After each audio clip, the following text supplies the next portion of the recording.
TalkFCB and welcome back here to the channel, guys, and another video coming up for you today because quite simply there's a few topics here and a few aspects of the Setien game and Barcelona that I've got to discuss with you, and I want your thoughts on exactly what we're hearing day in, day out now under Setien. Because in today's video we are going to be talking about possession, about using possession and having possession and what that means for your team. We're going to be talking about the mentality of the Barcelona players and whether or not it is improving under Setien, and we're also going to be talking about Antoine Griezmann and whether he can be Barcelona's number 9, and basically that would mean that we didn't have to sign anybody in the month of January. It's all coming up. All of those topics are going to be discussed, so stay right there and get involved. But I want to start off first and foremost by discussing possession, because of course that's something since Setien walked through the door at Barcelona, we knew straight away he was going to bring a passing style of football. His ideology is having the ball at all times, using it whenever you can, and basically starving the opposition of any sort of control in the game over the course of 90 minutes. That's the way that he wants to play, and we're not going to see that change. Setien is not going to see any criticism and suddenly change his style. He is going to live and die by those methods. He's done so right throughout his career so far, and I absolutely applaud him for doing just that. In the Spanish media right now, and right throughout the media, not just in Spain but outside too, you might read things now that say things like possession doesn't matter. You might see people say the possession doesn't lead to victories, it doesn't mean you're going to win the game, and I agree with that. Possession is only a stat, it's a means to an end, it's not the be-all end-all. Possession doesn't automatically mean that if you have more than your opponent, you are going to win. What I have to say though is, if you have the ball, if you have control of the game, and if you have the ascendancy there by using the ball in the right way and dictating the play over the course of the 90 minutes, I can guarantee you, you have so much more of a chance of winning. And I'm not saying that it's going to guarantee you a win. Like I say, people will tell you the possession means nothing, but that's not true. Possession doesn't win you the game. Yes, does it help you? Of course it does. Any team in the world, if you gave them the choice of having the ball or not having the ball, they would want the ball. You have to have the ball, you've got to use the ball to win, and the more of it you have, the more chances hopefully you're going to create, the more opportunities, the more space you're going to find. That is the way that it works in football. Possession is a good thing. Don't let anybody tell you there that it isn't, because it's simply not true. And I remember very, very clearly when Pep Guardiola was in charge of Barcelona. I also remember it when Pep Guardiola first went to the Premier League. You would hear again so many people coming out and moaning about Pep and the possession style of football. They would say it's slow, it's lethargic, it doesn't work, it doesn't mean anything, teams can get at you, counter-attacking teams will always find a way through, and possession means nothing. They would do anything there to discredit the work of Pep Guardiola because it was so successful. Let's face it here, possession-based teams, you think of Pep Guardiola's Barcelona, you think of the Spanish national side, they took over football. They really, really did, and it's still a very successful style of play. So of course, you'll get people hating on that style. It is a style that can work. We've seen that over the years. Yes, football is always evolving, but so are these methods. The possession style that you see from Pep today is not the same that it was 10 years ago. He still can develop that same philosophy, but the ball possession, the control of the game,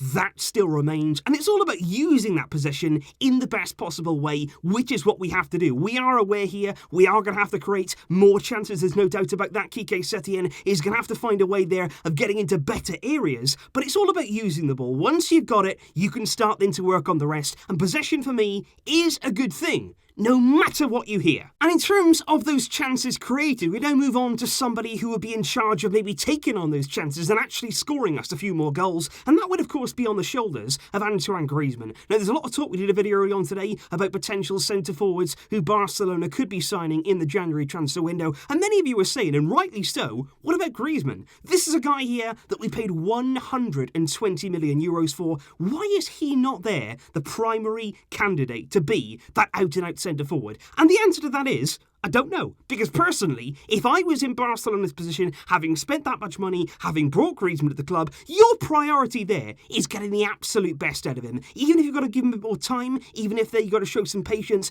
you've got to get the best there out of somebody you paid an extraordinary amount of money for, and we should be putting all of our faith in Antoine Griezmann. And I just want to take you back there to the game last night. We all spoke about that. It wasn't exactly a pretty performance against Ibiza, but I want to talk there about Antoine Griezmann, and in particular, the role that he played in that game. Because, of course, during that game, he was the match winner. He had very, very few touches. You look at it right throughout the game there, just 32 touches throughout the entire match. He had 18 passes in that time. He hardly got involved in any of the build-up. He was just there, waiting, constantly on the shoulder, constantly there, making runs in behind. He was found there by Frenkie de Jong once, he was found there by Jordi Alba once, and both of those times, he was into the penalty box, bang, goal. Brilliantly finished, incredibly clinical. Now that was a completely different Griezmann to what we saw there against Granada. Now I like both types of Griezmann. I like the Griezmann against Granada that was dropping deep, that was getting involved, that was certainly there helping us create chances there. He created a number of chances there for Ansu Fati. But I also like this Griezmann that's going to be very, very clinical, very clear about what his job is. He's going to stay on the shoulder, much like David Villa used to do at Barcelona, whereby he used to be very, very close there to the last man. Quite often, he'd be caught offside, he'd be constantly making those runs, but you know that once, twice, 3 times a game, somebody would find him. And when they did find him, it would often end there in a goal, just like we saw with Griezmann yesterday. And even though he wasn't involved as much, he certainly didn't get on the ball, didn't really help at all in the build-up. I'm just wondering there, if that was a game where Quique Setien said, right, we've got to try and have a look at you now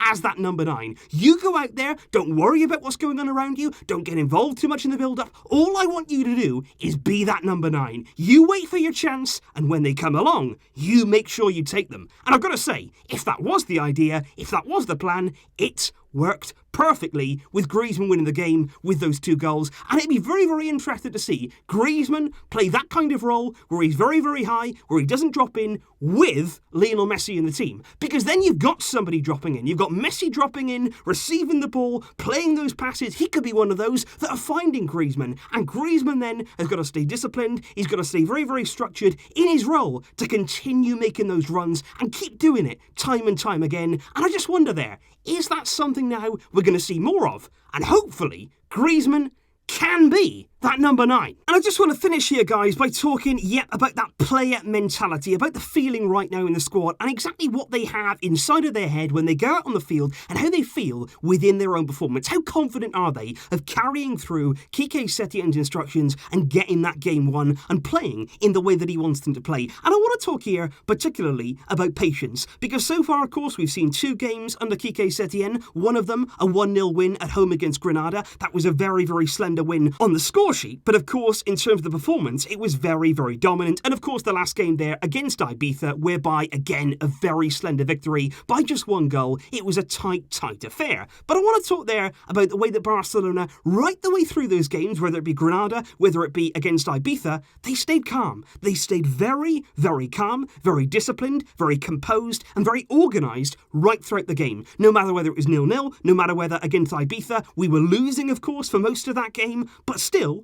the players incredibly calm. And I think already we're starting to see here Quique Setien slowly changing the mentality of these players. And that, for me, would be unbelievable. Because if there's one thing that you want Quique Setien to change when he came in, of course we're all talking about the playing style, but the other major, major problem with this team is that mentality. And you're going to see it, of course, in away games. That's where it's really, really going to be tested, starting against Valencia, starting, of course, as well in the Champions League. That's when your mentality is going to be tested to the absolute max. But that's what we've needed to change. Because you look at the game perhaps under Ernesto Valverde against Liverpool, when we conceded that first goal at Anfield, you saw it in the players' eyes, you saw it in their faces, panic. Everyone, every single player, it was panic stations. They didn't know what to do. They didn't know where to turn. They didn't know how to play. And all of a sudden, the game plan, whatever the game plan was, went out the window. We were playing long balls. We were just hoofing it anywhere. We were just trying to pass to somebody. Doesn't matter. Just get rid of the ball, treating it there like a hot potato. But under Setien right now, we've been so much more composed. Yeah, I know it's only Granada. I know right now it's only Ibiza. We are going to see sterner tests, no doubt about that. But in both of those games, even at 0-0 there, against Granada, the home crowd were expectant. There was a lot of pressure on there, Quique Setien, to get that first goal. But we kept going. Even after they had a red card there, 70 minutes, we kept playing the same way. We kept playing the same passes, waiting for that opening. And eventually, of course, 76 minutes into the game, we got our reward. That patience there was paid off, and Barcelona's style remained the same right the way through that game. And it was the same against Ibiza. We kept playing and playing and playing. 72 minutes there, we got the equaliser, and it wasn't there until the 94th minute that we got that winning goal, but it wasn't from a long ball, it wasn't from a set piece, we weren't just launching balls up there, panicking, trying to get the winning goal. No, it was still methodical, it was still controlled, it was a through ball there from Jordi Alba, there's the game won. And I can just see signs here that Setien is definitely bringing an impact to the table, definitely here trying to change the mentality and the thinking here from these Barcelona players. And if that is the case, like I say, we are going to be tested this weekend, and we are going to be tested in several away games where we have to really going to judge the players' mentality. But at least right now, the signs for me are looking good, and it's something to bear in mind. But like I said there, guys, at the start of the video, please let me know your thoughts in the comments down below. What conclusions have you taken so far from Setien's 2 games in charge of Barcelona? What are you expecting ahead of Valencia? Of course, that match preview is going to be coming up tomorrow. Very, very excited for that game. It's a big one. I will see you then, guys. Thanks as always for the support. And until next time, as always, Visca El Barça! Barça!